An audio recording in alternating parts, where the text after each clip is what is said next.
जिन्होंने भी रीचेकिंग और रिवोल्यूशन का फॉर्म भरा है, एक चीज़ दिमाग में भी आ रही है कि यार फॉर्म तो भर दिया है बट रिजल्ट कब तक आएगा। रिजल्ट आ भी जाता है तो क्या मार्क्स बढ़ेंगे, ये चीज़ सबसे ज़्यादा मेन है। क्योंकि मार्क्स को लेकर ना हम लोगों को सबको बहुत ज़्यादा टेंशन रहती है कि मार्क्स बढ़ेंगे नहीं बढ़ेंगे, सेम रहेंगे, किस तरीके का रहेगा। तो यहाँ पर मैं आप लोगों को बता दूँ, देखो मार्क्स तो बढ़ते हैं, लास्ट के जितने ईयर से मैं देख रही हूँ ऑफकोर्स मार्क्स बढ़ते हैं।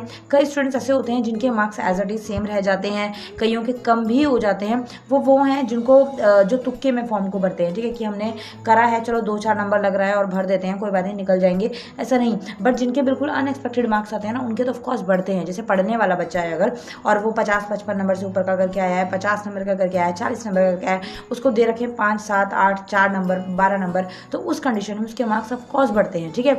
और इतने ही नहीं बढ़ते, कई बच्चों के मार्क्स जो है वो 60+ तक भी जो है वो रीचेकिंग या रिवोल्यूशन में चले जाते हैं, ठीक है। तो जब आपका रिजल्ट आएगा ना, आपको रिजल्ट आपके ऑफिशियल वेबसाइट पर चेक करने को मिल जाएगा।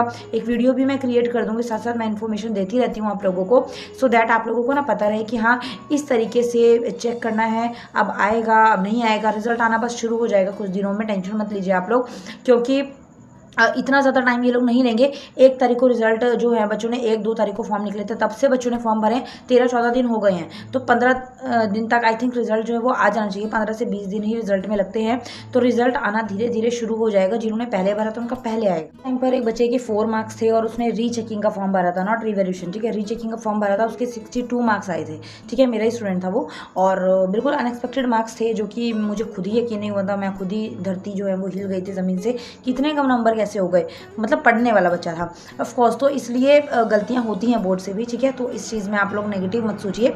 और ऑफकोर्स एक कॉमन सेंस है कि आप लोगों को जैसे 20 तारीख तक अभी 12th वालों की डेट है और 10th वालों की 6 तारीख तक डेट है इस फॉर्म को भरने की।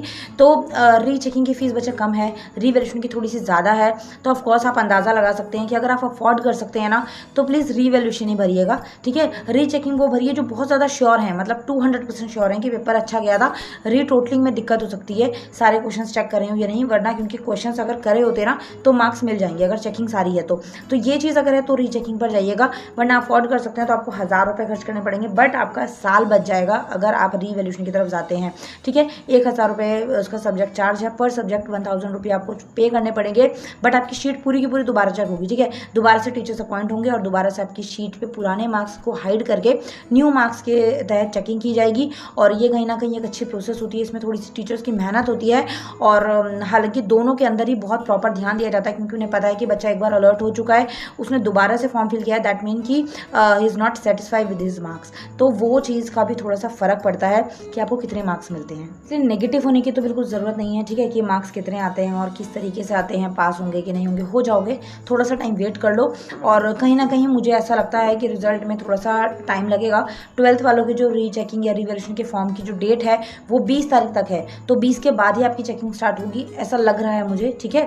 बाकी पिछली बार तो रिजल्ट जल्दी आना शुरू हो गया था डेट खत्म होने से पहले, क्योंकि 1 हफ्ते बाद से चेकिंग स्टार्ट हो जाती है, और जिन्होंने पहले भरा है उनके पहले रिजल्ट आने लग जाते हैं।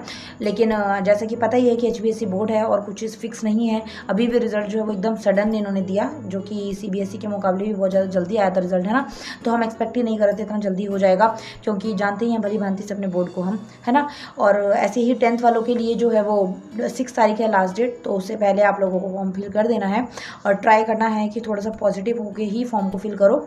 And if you know that your exam was good, only in that condition you will fill the form, otherwise fill नहीं करना, ठीक है, वरना फंस जाओगे। नहीं तो कंपार्टमेंट की प्रैक्टिस करेंगे, कंपार्टमेंट की प्रिपरेशन करेंगे, जिसके फॉर्म्स आई थिंक इनके बाद निकल जाएं या फिर लास्ट ऑफ मई में निकल सकते हैं।